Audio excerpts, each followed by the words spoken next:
Welcome to another edition of Sci-Fi Journal presented by the Rhode Island Science Fiction Club. This show is for September 2016. I'm Marc Morisseau. Also hosting today are Calvin Watts III and James Hinsey. Our friend Jay Kingston is on a little leave of absence at the moment, but we hope for his return soon.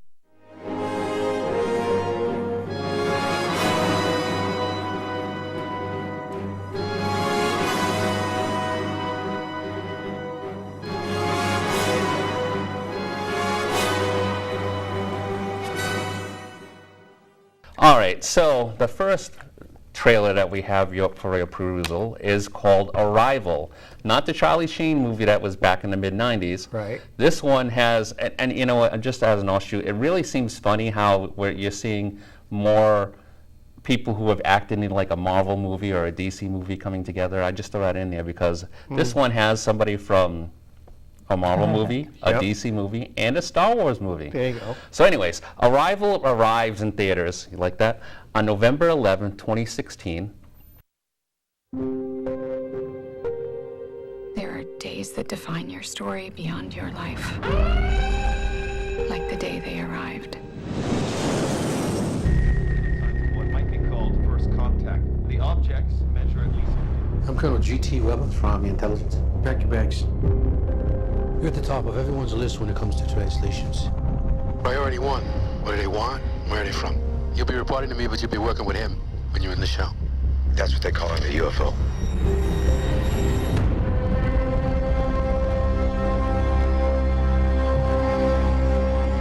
I was being carted off in the medevac.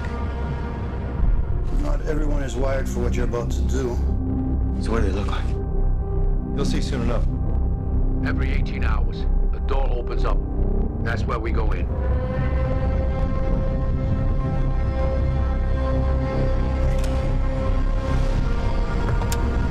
It's done. Yeah, that just happened. What happens now? They arrive. They need to see me. Dr. Banks? Are you insane? Now that's a proper introduction. More objects have landed around the world. This is one of 12. I'm never going to be able to speak their words. Got 2 days. Figure something out. I am human. It's their language. We need to make sure that they understand the difference between a weapon and a tool. Language is messy, and sometimes one can be both. Are you dreaming in their language? It's possible they're prodding us to fight among ourselves. This is just a way to force us to work together for once. It's more complicated than that. How is it more complicated? Russia just executed one of their own to keep their secret Got 21 hours. before they start global war. So how do we clarify their intentions? I go back in. Why does this feel worse?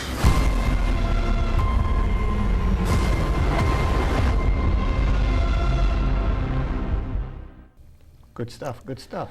Yeah. Yeah, It sets up a nice mystery there. yeah.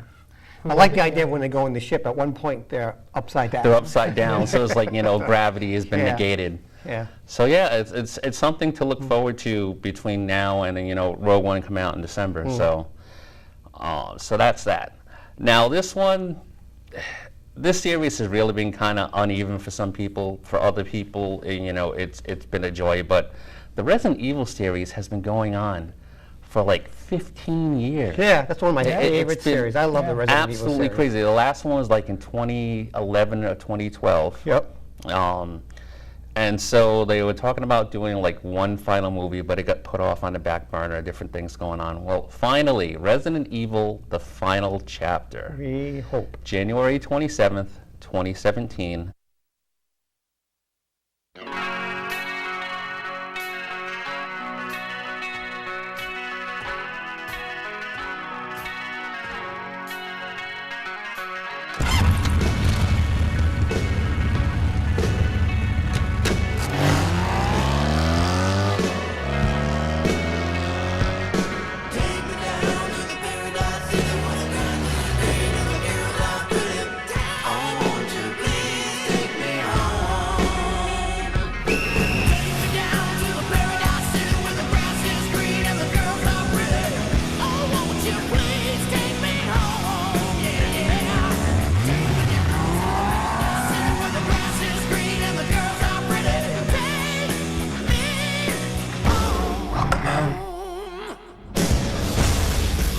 Alice.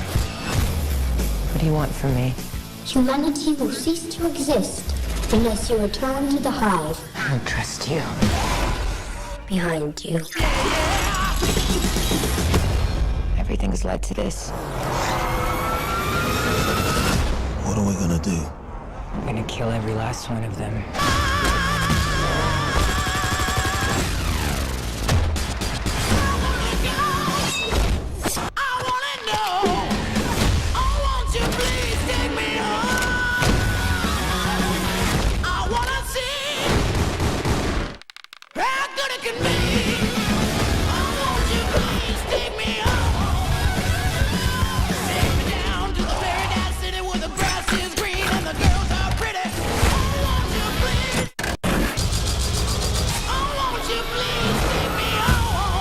The prodigal daughter returns.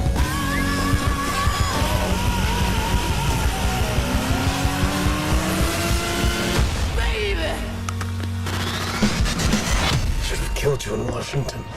Yeah, big mistake.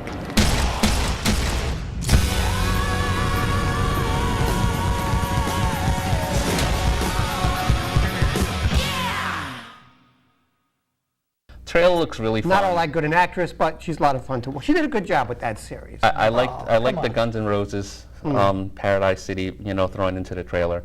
Looking forward to it. Definitely be a movie night type of thing, and look forward to that in January. Good. Yeah. So that is it for Popcorn Previews.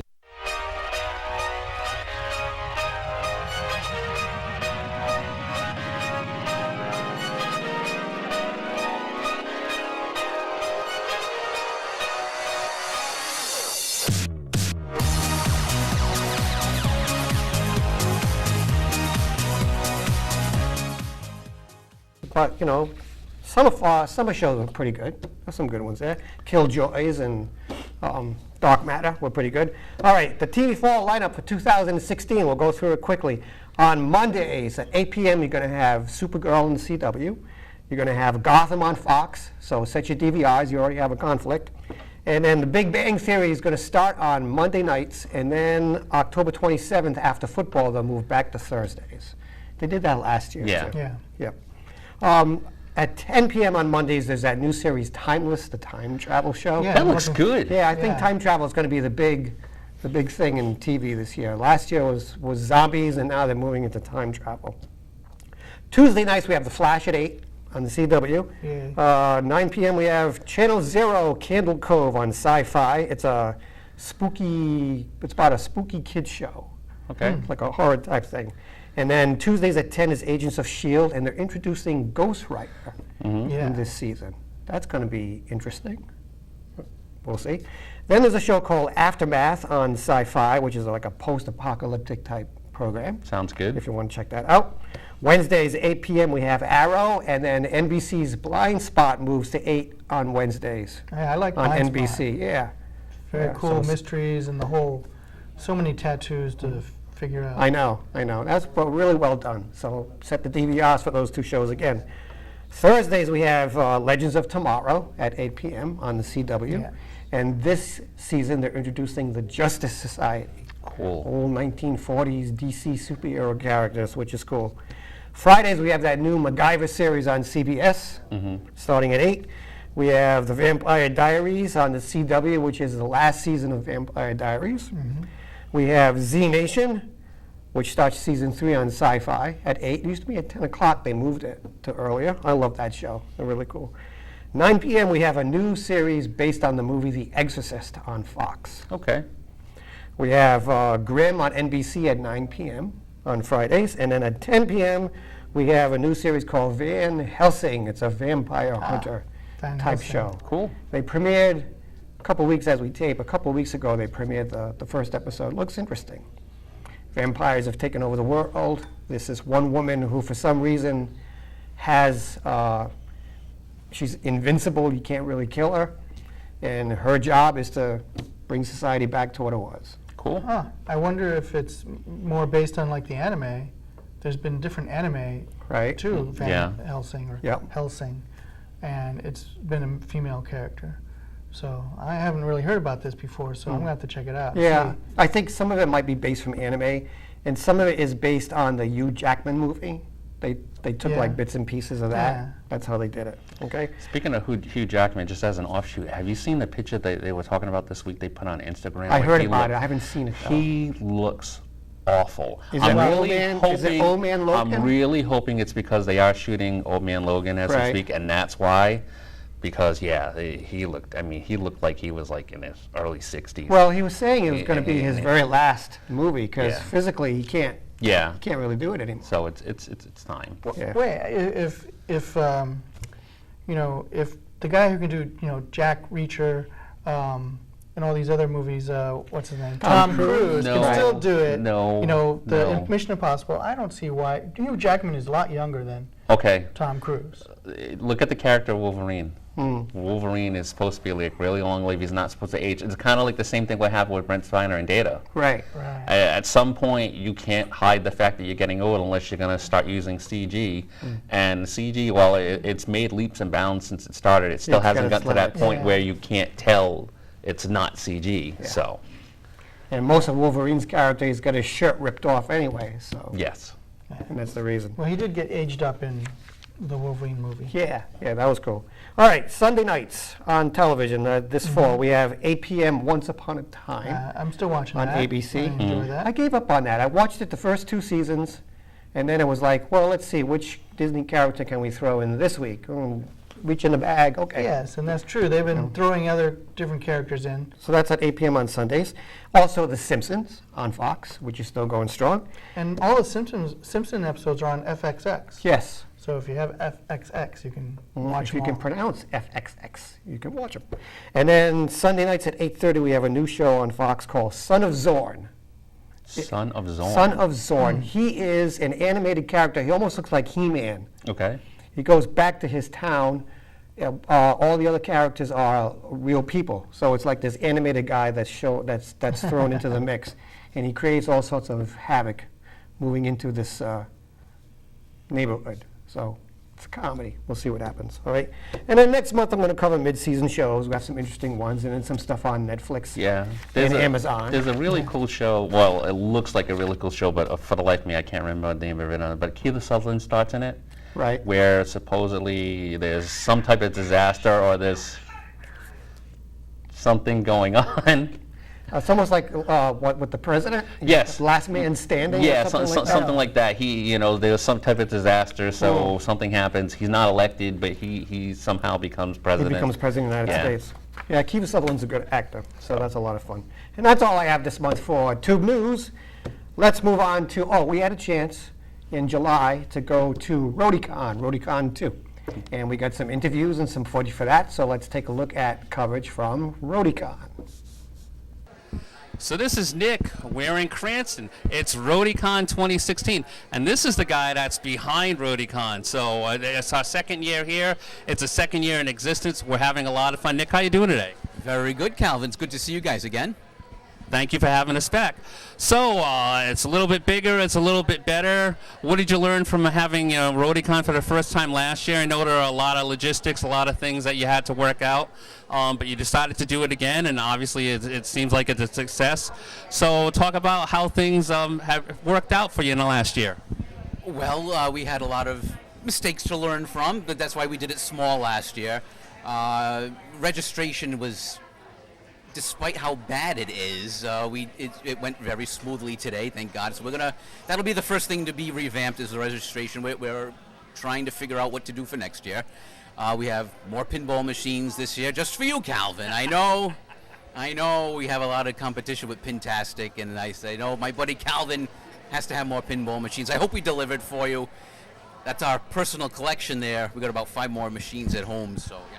Yeah, and one of the really cool things that they have here is a 1931 Gottlieb baffle ball, which is not the first pinball machine ever made, but it's widely considered the machine that actually really launched the pinball industry as we know it. The first commercially viable pinball machine. And the fact that it's a working model, and you have a couple of really old working models from like the 1930s, as well up to having different things here. You have a Gorgar this year from Williams, which is widely known as the first video pinball machine that actually has speech, which is really cool. And you've expanded your video game stuff too, and yeah, the screening room's a little bit different this year. I like how it's off in the back. So you've really expanded on some stuff. Why don't you talk a little bit about that? Well, this was the screening room last year, and it really wasn't all that popular. So we said let's make the screening room a little bit smaller. The panels were more popular, so we moved the panels in here this year. So it was a good trial run last year, see what worked, what didn't work, what do the attendees want, what don't they want, and we just kind of played to our strengths. And you have to have anime at an Anime Con, so we actually do some tabletop gaming this year. There's a lot of people, some full contact chess going on back there, I think I saw.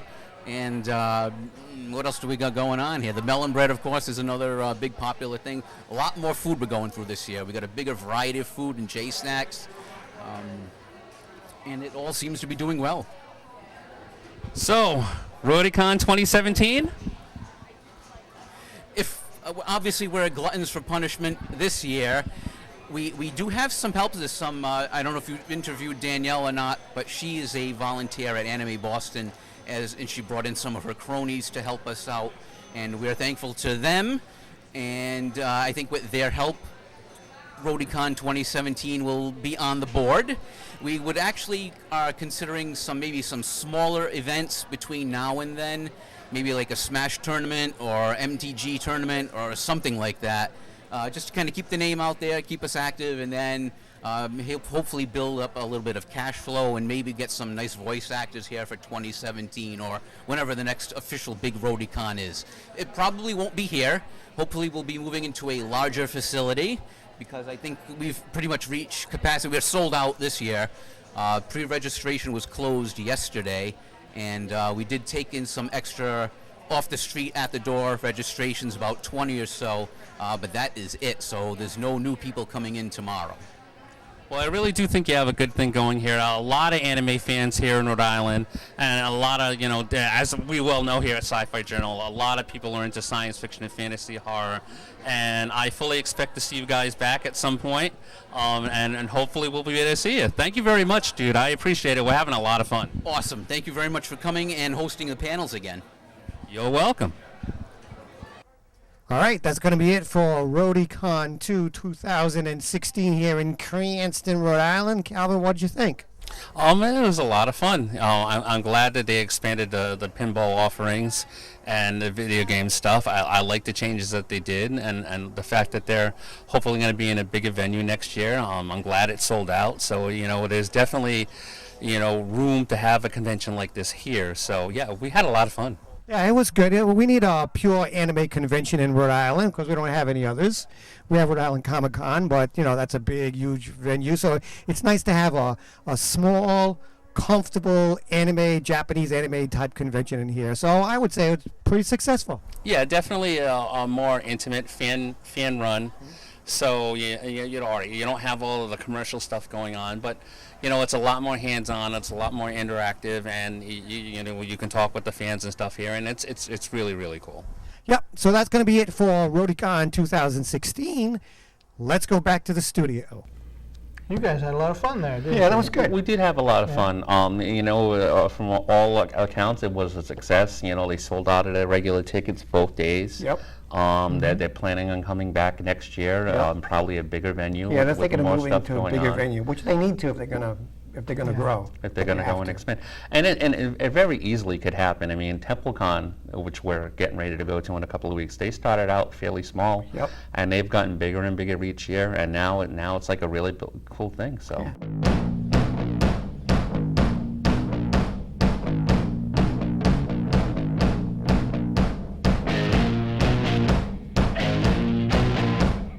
That's it, man. Game over, man. It's game over. So going into September, September usually starts, the fall season. It also usually is when you get a lot of the bigger releases for summer start trickling in. A lot of legacy titles, get re-releases, and 2016 is like really big because it's 30 years from 1996. So let's start out with the news that I do have.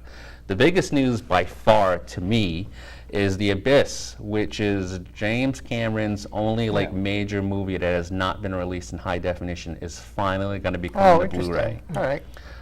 They haven't had They never released it on Blu-ray. Never released on Blu-ray. This is one of these things they've been asking for like years. It's weird because I have it on VHS and DVD. Oh yeah, the 3-hour director's cut is a really cool thing. I got to see that in the theater. That was an excellent movie. Yeah, the digital technology they used for that was groundbreaking. So yeah, seeing it on HD is going to be key. Right. So James Cameron had a panel at Comic-Con where he was talking about the the Aliens 30th anniversary, which I'll get to in a minute.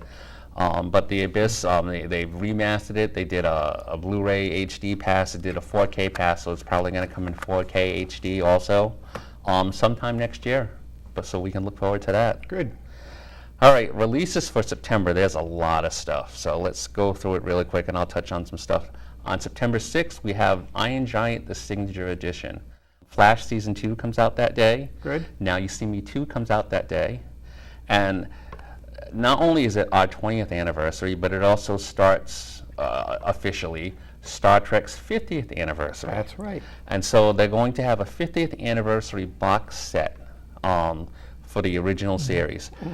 The entire original series, basically what we came out with before, the original series as it was, and then remastered, redefined. Also going to have both versions? Yeah, so both versions. Okay. The animated series, which is going to be making its debut on HD. On HD. Yeah. I have that original, the animated series. I like the animated series. I love it too. Yeah.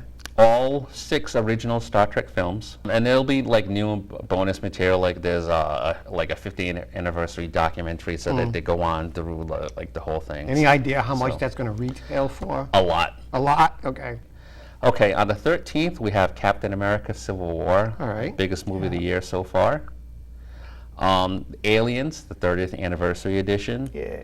The Transformers, the movies, 30th anniversary. Yeah, you talked about that before. The first time in HD, going to be remastered, and I'm not talking about the Michael Bay mediocre stuff. I'm talking about the original animated movie where Optimus Prime, spoiler alert, where Optimus Prime gets killed. Right.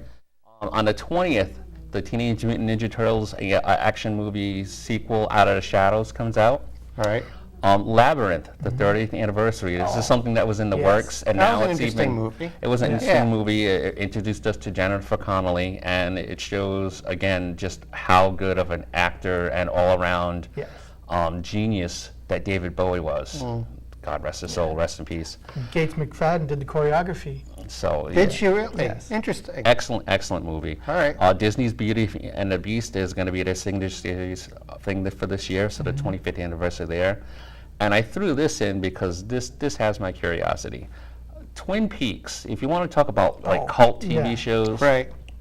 Twin Peaks is going to be right up there with all of them.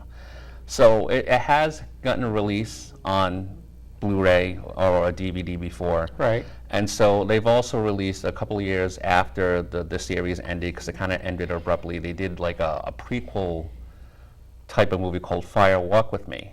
Right. But there was also, I guess, when David Lynch did that, there was a bunch of scenes that he did that ended up on the cutting room floor, like a lot of stuff. And people, fans of the show, have been clamoring for years to have this put in. And so it was called The Missing Pieces. It actually got a name called like The Missing Pieces, but he vowed that he would never do it unless he was able to author them, master them, put them all together in the way that he was supposed to be. So with the advent of the technology and stuff, I guess he was actually able to do this. So this box set is going to have those missing pieces for the first time available. So that's like really cool. But isn't he working on a new series or movie? There is a new Twin Peaks series being worked on. I don't think he's involved with it anymore. It's supposed to be coming out sometime next year, if I remember correctly. It's some of still the cast, on some of the old cast members will be back, and then some of them won't. Right. And we finish up on the 27th with the Warcraft movie based on the video game. No, that was a good movie. I liked it. So, gaming in September is huge. So yes, Star Trek Online is finally going to consoles. Yep, Star Trek Online is finally going to consoles. Releases coming out video game wise this month: Destiny: Rise of Iron. This is going to be the next major expansion for Destiny. There's going to be a new raid, a bunch of new things to do, new places to go see.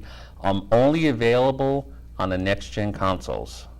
So if we're talking like you own an Xbox 360 or a PS3, all you right, are so out it's of like luck. Xbox One and PS4. it's time. You know, they've discontinued really support for like both of them. They're not making 360s anymore. Right. You know, game releases are few and far between. When are they with the stopping PS3. support for that in Microsoft? Because that's supposed to be pretty soon. They're not making consoles anymore. Right. I mean, you'll still see some games come out for like major stuff like Madden and whatnot. But it's going to go the way like in most of the other, you know, the PS2 did. You know, trickle down, just be like the major sports games and stuff. The online will be there for a while. I mean, the fan base is there. But I'm looking forward to that. For fans of BioShock, they're going to have the BioShock collection remastered. They're really doing a lot of remastering of hit games that were on like last generation's consoles coming out. So BioShock happens to be the next one. Kind of came out of left field. There were rumors going on about it. So apparently it's done, ready to go. And it will include BioShock 1, BioShock 2, and BioShock Infinite, along with all of their related downloadable content, extra stuff. So if you've never played it before, if you want to go back, excellent series. All 3 games are excellent, especially original. And that's why they're doing it. Yeah. Yep. Final Fantasy 15, which is you know, a takeoff going into like left field from what, you know, Final Fantasy stuff is really going. So some people are kind of like sad, but a lot of people are really excited in the new direction that it's taking. So that's going to be out at the end of the month.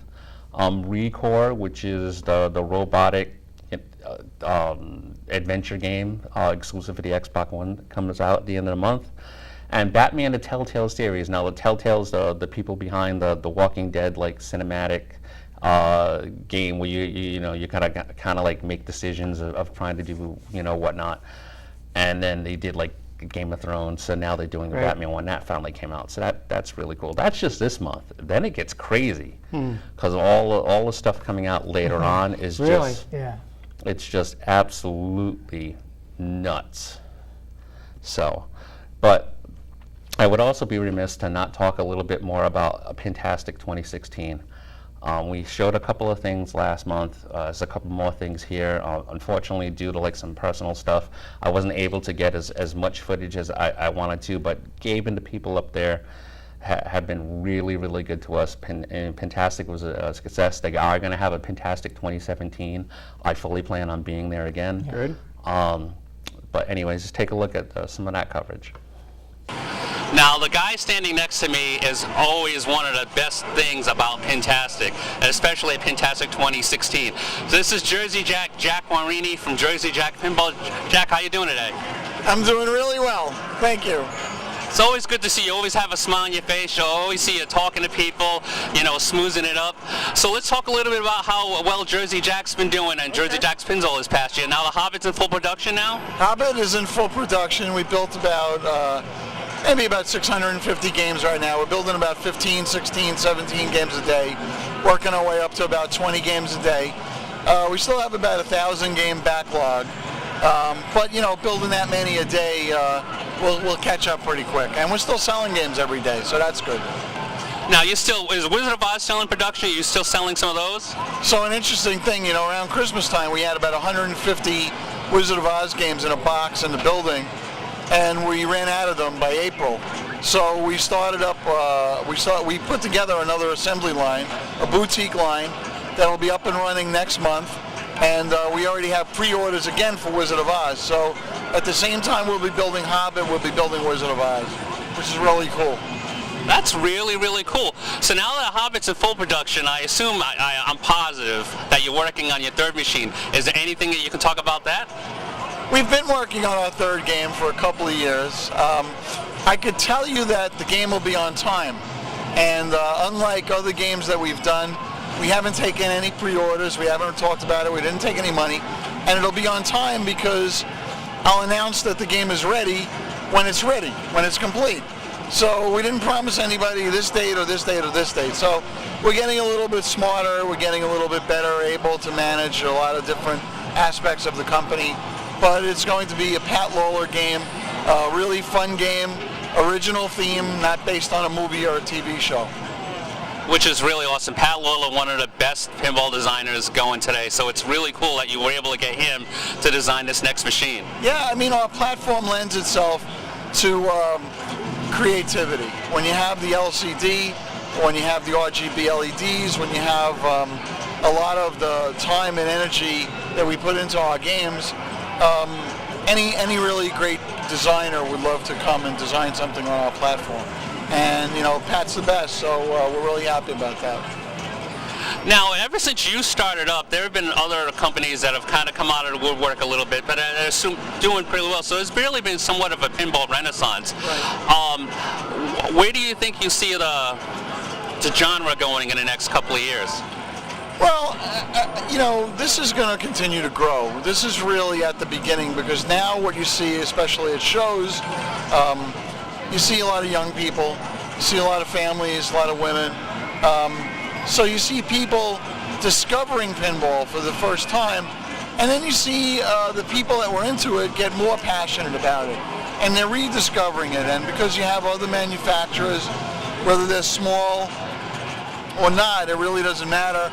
The creativity is there, the community is great, and it's going to keep going. You know, just at the beginning right now.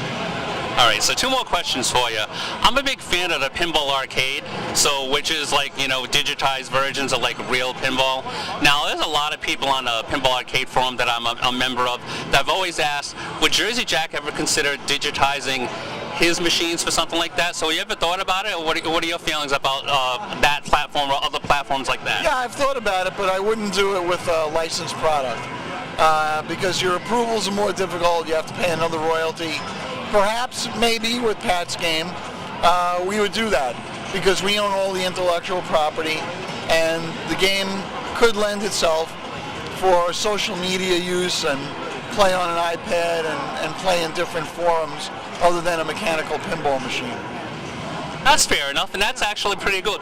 Now, I know you've been producing machines for a few years now, but you were a vendor for like a really long time, so I'm sure you have many stories. So why don't you tell some of our viewers like a funny story? I'm sure you have something that's rattling up in there. Well, let's stay on the Pat Lawler trend right now.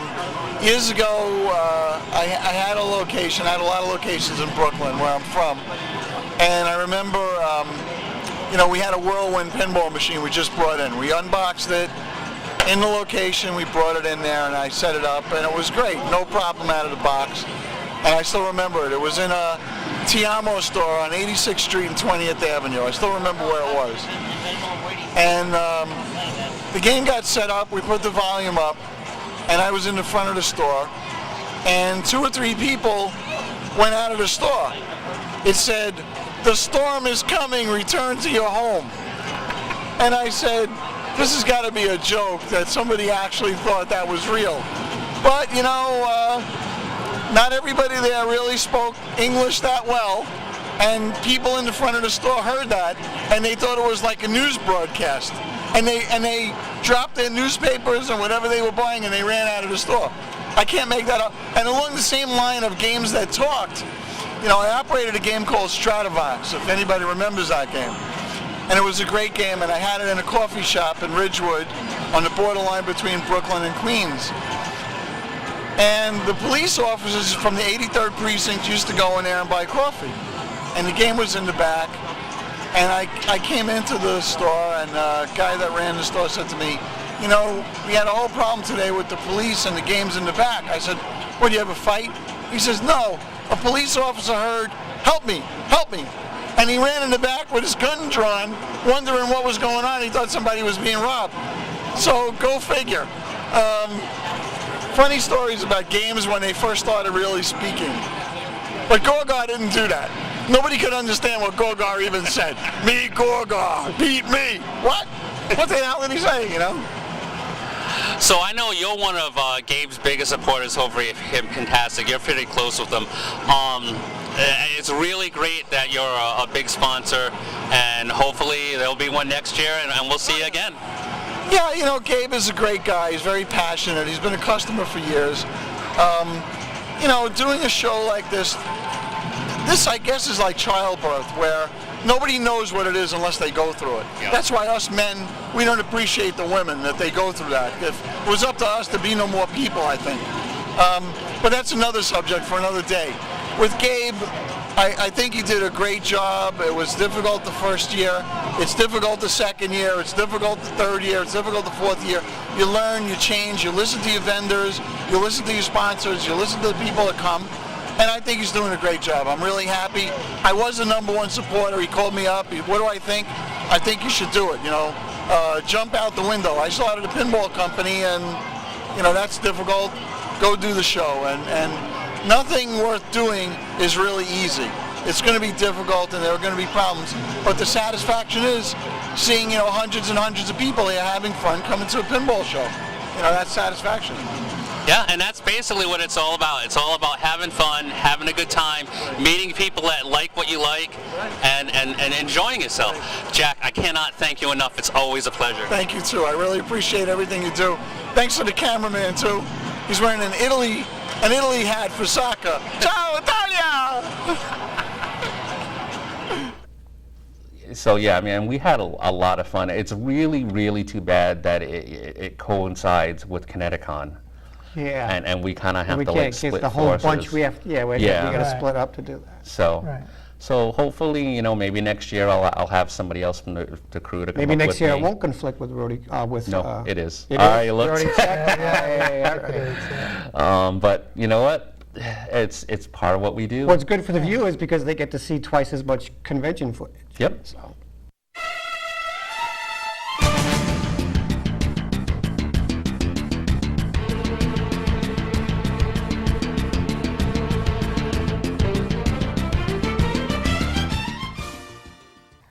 Ron Howard and Brian Glazer from Imagine Entertainment, they're producing a live-action Tiger and Bunny movie, and they've hired Ellen Schonman to write the script for it. It's a story about heroes for hire who wear these mecha suits, and they have sponsor logos on their suits while they're fighting crime in the city. It's like Booster Gold. Yeah, kind of like a Booster Gold character. Yeah. Okay.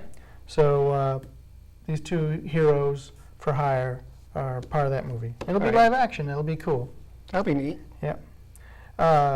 Toonami is going to be adding JoJo's Bizarre Adventure in October to their lineup. The story of the Joestar family, whose members have supernatural abilities to take down the supernatural bad guys. And each of the different seasons takes part in different time places. Jonathan Joestar in the 1880s, Joseph Joestar in the 1938 era, just around World War II, Jotaro in 1989, and then Josuke in 1999. So seasons 1 takes care of the two characters, covers those two storylines, and then season 2 is Jotaro, and season 3 is Josuke. And it's right now 113 episodes. That could run for quite a while on Toonami. Yep. So it's a bit of an older show, but it'll be fun to watch because I haven't seen it before. So, and then Gundam Iron-Blooded Orphans, which I had mentioned before, and which is currently airing the first season on Toonami. The season 2 premiere will be in Atlanta, so all our viewers down there in the Fulton County area can check out Anime Weekend at the end of September. They're going to premiere season 2 Gundam Blooded Orphan before it airs in Japan for the Japan premiere. Really? Yes. Wow. So that's cool. Yeah. And hopefully with the season 2, then maybe they can get that on Toonami also, because it's a really good Gundam series. My only challenge with Toonami is that it's on late. And you have a DVR. I have a DVR, but I don't know. Set it to record from 11:30 to 3 a.m. You're all set. Yeah, but then I have to watch it. But I don't have time. I got too much stuff going. Yeah. Fast forward. So, Sword Art Online. Fast forward. Yep. Sword Art Online, the light novel, will have a new story arc in its book form in 2017. The recent 18th volume ends the Alicization arc, and there's also the Mother's Rosary arc that has volume 7 that just came out in April, but they are starting a new storyline in the 2017. And speaking of Sword Art Online, there's a Sword Art Online film called Ordinal Scale that's coming out next spring also. It's going to be on 1,000 screens worldwide, distributed by Aniplex. So it has a new story. It's about a new MMORPG game that the characters get involved with. It's also from the author Reiki Kawahara and director Tomohiko Ito. So look forward to seeing that. More Sword Art Online. And now I got a bunch of Godzilla news. So Godzilla. Shin Gojira, the film that released at the end of July in Japan, was #1 for 2 weeks at least, at the time we shoot, and has made over $20 million so far in Japan. Nice. That's 2.1 billion yen. You just drop off 2 zeros, and that's how many millions you get. And it's projected to make $40 million. So, and also the total ticket sales for all 29 Godzilla films from Japan is over 100 million tickets. I mean, like since the 1950s? Yes, since the first, they have records of how many tickets sold. Right. They've now broken 100 million tickets for all 29 films added together. Totally. Is that good? Yeah, because no other live action film has done that. There is an anime film, Doraemon series. It's about a little cat creature. Okay. That one's broken the 100 million ticket sales in Japan before. Not Hello Kitty, is it? No, Doraemon. She's not paying is attention. not- Never mind. Okay. And Funimation will be releasing the Shin Gojira movie in the U.S. next year in the late 2017. So yay, we're going to have Shin Gojira in Yay! I have in no the idea US. what you're talking about. Which is what? More Shin Godzilla. Oh, all right. A Godzilla movie We that's get to in go see Japan it. like right now. Yeah. It's coming to Oh, yeah, the one that looks like he went through a blender. Yeah, that one. that's the one, Okay. yes. Oh, yeah, I want to see that. Right. That looks kind of creepy Yeah. cool. And Toho has registered the website Godzilla-anime. So Godzilla anime could become a real thing if they've now got a website for it. All right. So who knows? We might see some anime Godzilla. Yep, and I think Funimation will be involved. That would could work. be involved with that. All right, so that's it for Anime Daisuki this month. Let's go on. We got a couple more interviews from ConnectiCon with a couple authors from Wordfire Press, and here they is. This is Mark, back on the convention floor with Neo Edmund. Hello. Hello, how are you? Okay, good. You are an author, a writer, a scribe. A scribe of many things. Today here at the con, I'm exhibiting my book, A Tale of Red Riding, Rise of the Alpha Huntress. It's the first book in the Alpha Huntress series, published by Wordfire Press here. Yep. Kevin J. Anderson and all these amazing people have taken me in, and it's been great. It's been really exciting. So, how'd you get involved with Wordfire? I met them at a convention about 1.5 years ago. I had originally sort of done this book on my own, just to see how it would go. It picked up a big audience, and it just worked out for them. So we connected up, and they published it on the Wordfire line, and it's been fantastic. Very nice. So it's nice to collaborate with these guys, other authors. It expands your universe. It gives you a chance to push your stuff. Absolutely, yeah. I mean, there's so many great authors in the Wordfire family here. Just to be working with Kevin and hanging out with Kevin at shows is it's pretty fanboy for me, because I grew up reading his Star Wars and his Dune books and stuff. So it's like when I'm standing alongside him at the show selling my books and So stuff. how'd you feel like, holy cow, I'm working with Kevin Anderson? Absolutely, yeah. It was at first it was like, and so, now I've sort of gotten over it mostly, but I think there'll always be a little bit of fanboyness. But even Dave Farland here, I grew up reading his stuff, and I mean, it's just awesome to be around these guys. So. Good. Now, what else have you written besides this? I've written a lot in comics. So I worked with a company called Zenoscope. I wrote a lot of their books, and I did a line of kids books for them called Silver Dragon Books. So we did a bunch of books for like Discovery Channel and Animal Planet and Shark Week, and I did a 1,000 Ways to Die book with them. That sounds like fun. Yeah, that book made me super paranoid of everything, because 1,000 Ways to Die, you see all the things that happen, and you're like, oh, I don't want to touch that light switch now. I don't want to step in any water, so don't want to step on it. I'm going to stay inside and write. Yeah, and even then, you're like, I don't want to touch my keyboard because lightning hits, and then it's like, can this happen? Right, yeah. So, but yeah, I was working on that. Was actually really fun. Okay. But now give me some personal stuff. Family, married, single. What's going on with you? Oh, well, I live out in Los Angeles. Okay. I'm an LA-based writer. I'm kind of just all over the place. I'm me. So I came up out of sort of the Hollywood system. So I went to UCLA. I was screenwriting. I was an English major before that. Just I worked in studio development. I fell into comics. I fell into screenwriting. I worked on a bunch of shows for the Hub and Hasbro, and now here I'm an author. So I'm just kind of all over the place, enjoying this.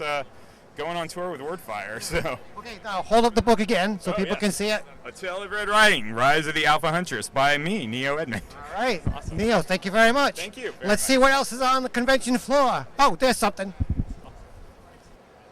James here with Tony, another publisher, published author here with Wildfire Press. And so Tony, tell me about your upcoming book. My book is called The Demon in Business Class. It's a modern-day fantasy, a Neil Gaiman kind of modern-day setting. It's about a psychic with rage issues trying to stop the next global war who falls in love with the demon-possessed corporate spy trying to start the next global war. Wow, that's like global war. But I mean, you know, that's a great conflict built right there with, you know, a relationship between your two characters.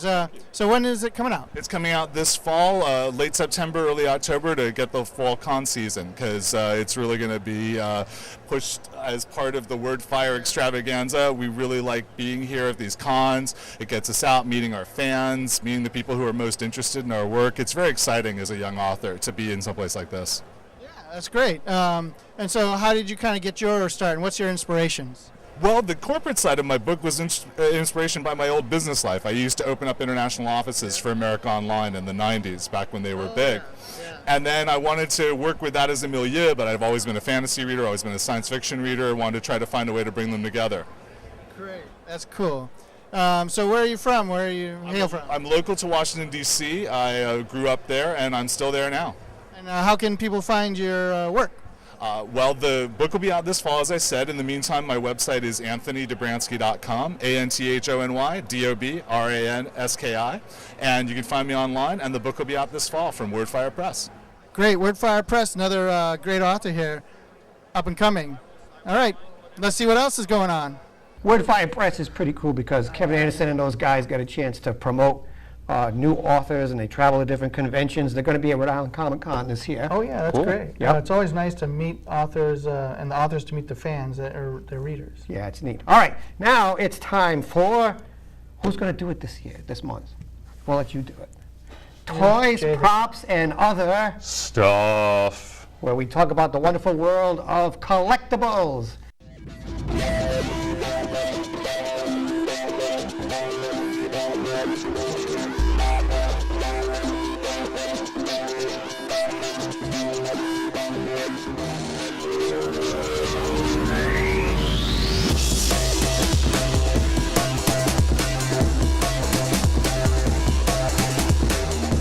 So on one side we have Transformers Devastation, which is the Xbox One version. Obviously, it is also a PlayStation 4 version. It harkens back to the late 80s, early 90s beat 'em up games. It's Transformers. It's the original Generation 1, based on the cartoon, the original like 80s cartoon. Oh, nice. A lot of fun. Definitely worth checking out. In the middle is Batman: The Killing Joke, which is the latest DC animated release. Have you watched it? I have. Awesome. It was good. Some things I didn't like about it. Very controversial, as was the book that it's based on, but definitely worth seeing. And I threw in Fallout 4 because I've been working through. I finally finished like the main storyline, and now I'm in the Far Harbor DLC, which is some of the best extra content I've ever played. That's an awesome into series. a game. Oh, Fallout 4. Yeah. The Fallout series is absolutely awesome. Highly recommended. Down in the bottom row there, we have some Wizard Rock CDs. Tonks and the Oars, We Are Magic, and the Tonks and Oars main CD there in the front on the left, and in the middle, another Tonks and the Oars CD. She's like the Bruce Springsteen of Wizard Rock. All right. She's from Michigan, great singer, great lyrics. And Wizard Rock is Harry Potter. Yeah, based on things from the Harry Potter universe. Okay. And on the right two are from Hawthorne and Holly, a band out of North Carolina, I'm sorry. And that's My Friends Are Wizards and their Christmas CD. That's funny. So yeah, they make Christmas Awesome. Wizard Rock. It's a lot of fun. And then on the upper row, we have our PEG Media Award our PEG Award for Rhode Island for the show that we got in 2012 for being Best News Program. Yep.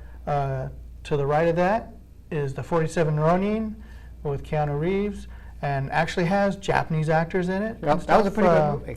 Yeah, it's the story of the legend of the 47 Ronin, but with a little twist and supernatural elements in it.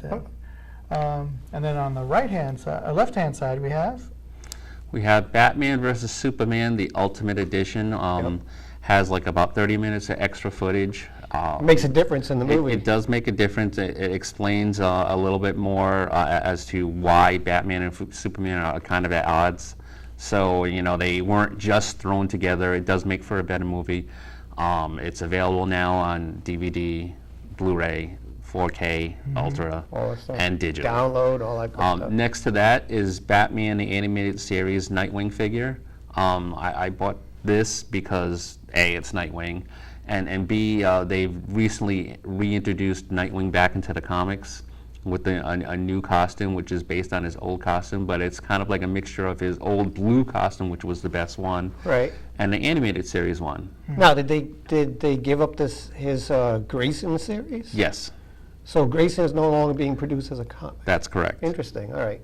I'll try to get out of the all the way on the right is the Harry Potter and the Cursed Child book. Picked that up at the midnight release party that they had at the Barnes & Nobles. It's a fun read. It's a script from the stage play that they have in England, in London. It's the first draft of the script. They've refined it now over the past couple of months to when they officially opened the play at the end of July. So, you know, for some people, there's controversy as to, you know, the story and the characters, but we'll leave that for another day. Next to that, Zootopia, Disney's animation film that they came out with the anthropomorphic animals there in the land of Zootopia. Next to that is Sword Art Online. It's a manga novel, the progressive storyline, which kind of covers them as they go from floor to floor. A story of Kirito and Asuna as they go through Aincrad. It's the online MMORPG that they've become immersed in. And then here's the Doctor Who DVD with the Sixth Doctor. The Second Doctor. Oh, is it? Oh, Doctor, sorry. yep, number 2. Patrick Troughton is a second Doctor. It's an old one, so it's Patrick Troughton. Some of this footage they lost, so they have like an animated version of the episode because they still have the soundtrack to it, and then they created an animatic like edition for that. Right, cool. To show off what the story is. Okay. Yep. Neat. Okay, last but not least, mystery boxes are really popular right now, and I picked up one called Geek Fuel monthly mystery box. So let's see what's inside. I've already seen it, but I'll show you anyway. Here we go. Open it up, and it looks like a Ghostbusters trap. All right. Oh. And inside is a Slimer T-shirt. I like it. That's pretty cool. That's just pretty cool. So you get a T-shirt every month in that box, which is kind of neat. And then we have a Badland downloadable game and air freshener. Now, the thing about Steam, Geek Fuel is they give you a free downloadable Steam game every month. That's cool. And it's not just a demo, it's the whole game. Wow. So this one's Badland, which is pretty neat. All right. And then we have a Blue Busters button, if you like that, kind of like a Ghostbusters type thing. We have a Plants vs. Zombies 360 wall graphic, which is like a little garden warfare thing, which you can like peel and stick anywhere, which is kind of cool. We have a deck of Alien playing cards. Nice. Which are kind of creepy looking. Those are kind of neat. And then last but not least, we have a Doctor Who TARDIS shower curtain. Nice. So you can put, you can have a shower curtain. Yeah, it makes your shower bigger on the inside. It really does. I got a couple tablecloths. Yeah. Yeah, they're very nice. Those are awesome. Yep. So I've done Loot Crate. I tried that. Then I did Sci-Fi Nerd Block for a while, and I thought I liked the idea of the Steam game, so I started subscribing to Geek Fuel, and that's pretty coul. All right, if you want to get in touch with us, we have a lot of ways that you can do it. We have an email address, rsfc.org is our email address. Yep. We have a website, rsfc.org, if you want to get in touch with us. We have a Facebook page, and we have a Twitter feed if you want to do that as well. September 28th is Rhode Island Science Fiction Club's 29th anniversary. Yes, 29th anniversary So, for the club, yep. the 20th year for the show. Yep, 24 Sci-Fi Journal. So happy anniversary, Rhode Island Science Fiction Club. Our very first meeting was to watch the very first episode of Star Trek The Next Generation. Encounter at Farpoint. Yep, Encounter at Farpoint. At some point we should do that as an anniversary thing. That would be a lot of cool. Okay, next month we will have footage for you from TempleCon 2016. Yes. Steampunk type post-apocalyptic convention that takes place in Warwick, Rhode Island. So we'll have footage for that. All right, that's going to be it for this month's edition of Sci-Fi Journal for September 2016. Thank you very much for watching, and we will see you in October.